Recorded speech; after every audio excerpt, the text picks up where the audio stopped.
Hello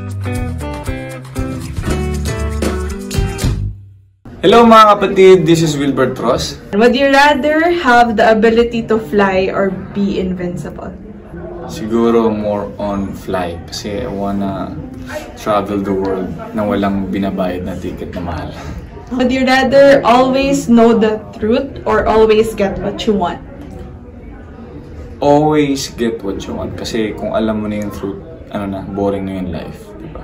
And would you rather live in a mansion in the city or a cozy cottage in the countryside?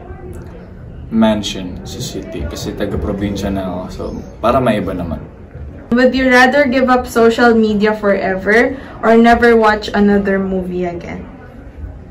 Never watch a movie again kasi sa social media pwede manood dun. Would you rather travel the world for free or have a lifetime supply of your favorite food?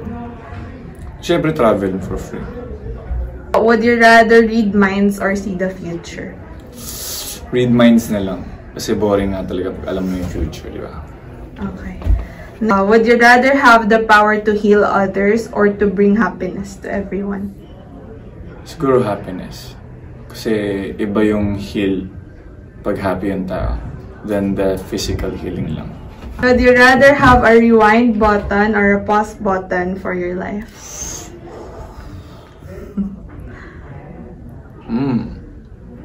Siguro pause na lang.